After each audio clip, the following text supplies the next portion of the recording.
बिस्मिल्लाहिर्रहमानिर्रहीम। अस्सलाम वालेकुम। न्यूज़ एंड हेल्थ टीवी के मोअज़्ज़ज़ नाज़रीन को खुश आमदीद।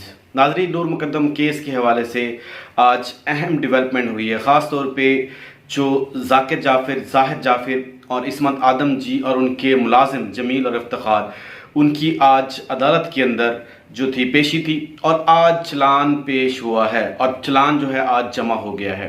अब चलान के हवाले से जो मुकम्मल तफसील है वो भी आप लोगों को आने वाली वीडियोस के अंदर बताएंगे। मुकम्मल तफसील जब हमारे पास आ जाएगी तो बताएंगे, लेकिन आज की वीडियो के अंदर मैं आपको बताऊंगा कि आज की समाअत के दौरान हुआ क्या है। कुछ ऐसी चीज़ें हैं जो बहुत ही हैरान कुन है।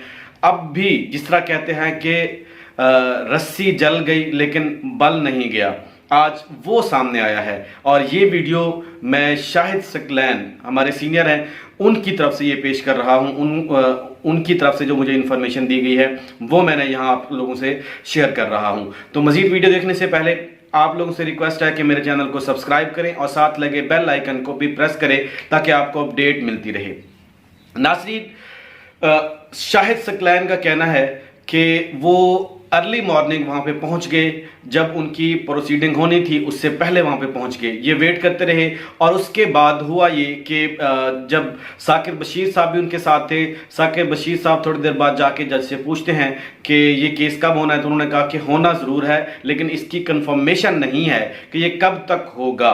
तो उसके बाद वापस आ जाते हैं, फिर बैठते हैं, फिर वो आपस में जो केस के, जिस तरह हमारे पास कमेंट में कुछ ऐसे लोग आते हैं, कुछ अच्छे कमेंट करते हैं, कुछ ज़ाकिर जाफ़िर और ताहिर ज़हूर और इनकी सबके आलाकार होते हैं, बैड कमेंट करते हैं, और कुछ जो है वो चाहते हैं कि नूर मुक़द्दम को इंसाफ मिले। कुछ ऐसे लोग भी होते हैं वो उनको कहते हैं कि इनको सज़ा मिलनी चाहिए, जल्द से जल्द इनको लटकाना चाहिए। कुछ ऐसे लोग भी आते हैं। तो ये कमेंट्स के बारे में डिस्कशन हो रही थी कि लोग क्या पूछना चाहते हैं। जिस तरह कि हम अपनी वीडियोस के अंदर मुख्तलिफ आप लोगों को जो कमेंट होते हैं उसके बारे में बताते रहते हैं कि लोग क्या डिमांड कर रहे हैं। इवन के तकरीबन 95% से ज़ायद लोग ये चाहते हैं कि इनको जल्द से जल्द सज़ा मिले और इनको किसी किस्म की कोई रियायत नहीं देनी चाहिए। लेकिन इससे भी बढ़ के जो शाहिद सकलैन भाई ने ये बताया वो क्या था कि इनकी बॉडी लैंग्वेज के बारे में बड़ी मुख्तलिफ थी। आज बॉडी लैंग्वेज में क्या क्या चीज़ें नज़र आई।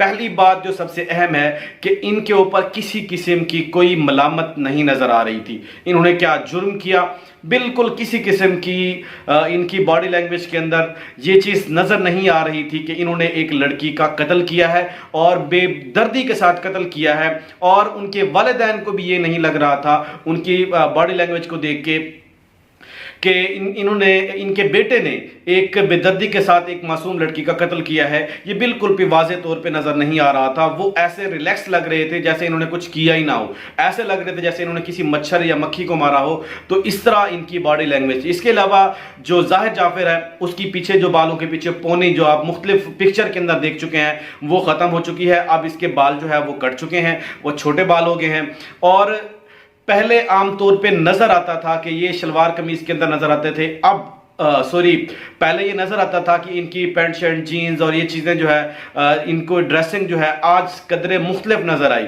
सब ने जो है शलवार कमीज पहनी हुई थी। और इसके अलावा आज पहली दफा ऐसा हुआ है कि जब से ये केस हुआ है 20 जुलाई से लेकर अब तक, ये बाप बेटा और माँ की इस्मत आदम जी और ज़ाकिर जाफ़िर और उसके बेटे के साथ ज़ाहिद जाफ़िर जो मेन एक्यूज दरिंदा है उसके साथ पहली दफा वन वन मुलाकात हुई है। और पुलिस जो इनको लेके आई है एक ही हथकड़ी के साथ उनको सबको जो है अरेस्ट किया हुआ था जब उसको लेके आई है वहां उस तरफ। तो ये आज जो चीजें नजर आई, जो सबसे अहम बात ये है कि जब वहां पे सहाफी भाई जो वहां पे लोग मौजूद थे, मीडिया ने कवरेज तो देनी है इस केस को क्योंकि इतना हाई प्रोफाइल केस है, लोग जानना चाहते हैं इसके बारे में कि क्या हुआ, आज की समाअत का क्या अहवाल है, ये सारा कुछ जानना चाहते हैं। तो वो कवरेज के लिए डेफिनेटली मीडिया के लोग वहां पे पहुंचे हुए थे। तो कुछ लोग पिक्चर ले रहे थे। तो इस्मत आदम जी, जब मैं अपनी पिछली वीडियो के अंदर बार बार बता चुका हूं कि इन सब में جو ایک ماسٹر مائنڈ ہے سب کا، وہ عصمت آدم جی ہے۔ عصمت آدم جی کو ہم ہلکے میں نہ لیں۔ اگر ان کی ضمانت ہوتی ہے تو یہ اس کیس کو بہت بڑا نقصان ہو سکتا ہے۔ اگر عصمت آدم جی باہر آ جاتی ہیں، ذاکر جعفر چاہے نہ آئے، صرف عصمت آدم جی بھی باہر آ جاتی ہیں، تو یہ کیس کا رخ کئی قلبازیاں کھائے گا اور ایسے نظر آئے گا کہ ہمارے ہاتھ سے نکل رہا ہے، اور ایسے ایویڈنس اور ایسے چیزیں سامنے آئیں گی جس کا ہم تصور بھی نہیں کر سکتے۔ تو اس کے لیے آپ لوگوں نے آواز اٹھانی ہے، آپ لوگوں نے بالکل بھی خاموش نہیں ہونا۔ اب ہوا کیا تھا کہ وہ پکچر بنا رہے تھے، تو اس نے بڑی سختی کے ساتھ، بڑی جس طرح ایک آپ مجرم ہو، آپ ایک پولیس کے اریسٹ ہوئے ہو، آپ وہاں جا رہے ہو، آپ روک رہے ہو میڈیا کو، اور بڑی ایک جھڑک کے ساتھ جو ہے آپ یہ کیا کر رہے ہو، ان سے چھینو کیمرے، اس طرح کی لینگویج یوز کر کے، اس طرح کا الفاظ اور سخت الفاظ میں کہ ان سے لیں، اور ایون کہ یہی ہوا، پولیس والے نے ان سے لی اور اس کے بعد اس کو جو ہے ڈیلیٹ کر دیا گیا۔ اور پہلی دفعہ یہ شاہد بھائی یہ فرما رہے تھے کہ پہلی دفعہ ایسا حیران کو نظر آیا کہ ان کو جو پروٹوکول دیا گیا بڑا زبردست کر کے ان کو پروٹوکول دیا گیا، چاروں طرف لوگ تھے اور اس کو باقی لوگوں کو کوریج کرنے کے لیے بڑی مشکل پیش آ رہی تھی، یہ سارا کچھ جو ہے بڑا حیران کن تھا۔ اور عصمت آدم جی کا جو رویہ تھا وہ بھی بڑا مختلف تھا۔ اور پھر جب عدالت کے اندر پہنچے، پہلے تو اس کو جانے نہیں دے رہے تھے کہ آپ لوگوں کا کیا کام، تو میڈیا نے کوریج کرنی ہے، بھائی آپ لوگ میڈیا والوں کو کیوں روک رہے ہیں؟ تو اس کے بعد ہوا یہ کہ جب اندر پہنچتے ہیں تو پھر اس کے بعد دوبارہ جھڑک ملتی ہے اس چیز کی کہ یہ کچھ پرائیویسی ہوتی ہے۔ بھائی اگر آپ لوگوں نے جو کام کیا تھا وہ پرائیویسی میں کیا تھا، آپ لوگوں نے ایک درندے ہو، آج آپ کو شرم آ رہی ہے، آج آپ پکچر ڈیلیٹ کروا رہی ہیں۔ جب آپ کا بیٹا اس طرح کے گھنونے کام کرتا رہا ہے تو اس وقت آپ کہاں ہوتے تھے؟ اس وقت آپ کو خیال نہیں آیا، اس وقت آپ کو پرائیویسی کی شرم نہیں آئی، اس وقت آپ کو پتہ نہیں لگا کہ لوگوں کے پاس یہ ساری چیزیں جائیں گی، آپ کے بیٹے کے کرتوت جائیں گے جس کو آپ چھپانے کی کوشش کرتی رہی ہیں۔ یہ ساری باتیں تو میڈیا پہ آنی تھی۔ جب اس وقت آپ سپورٹ کرتے رہے، آپ نے اپنے گندے بیٹے کی گندی پرورش کی، آپ نے بالکل ہر معاملے میں آپ دونوں نے، والدین نے اس کی پرورش کو بگاڑنے کے لیے کسی قسم کی کوئی کسر نہیں چھوڑی۔ جب آپ کا بیٹا آپ لوگوں کو اب اس حالت میں پہنچا چکا ہے تو اب بھی آپ لوگوں کی جو بل ہے وہ نہیں گئے، رسی تو جل گئی لیکن بل ابھی تک بھی باقی ہیں۔ تو ناظرین یہ احوال تھے آج، ان کی باڈی لینگویج جو تھی بالکل کسی قسم کی یہ نہیں لگ رہا تھا، ایسا لگ رہا تھا کہ ان کو جو ہے کسی ایسی کوئی کرامات نظر آئی ہیں یا کسی نے ان کو وحی نازل کی ہے اس کے اوپر، نعوذ باللہ، کہ ان کو بتایا گیا ہے کہ آپ بچ جاؤ گے، آپ بالکل، آپ کے اوپر کسی قسم کا کوئی کیس نہیں ہوگا اور آپ کی ضمانت بالکل ہو جائے گی۔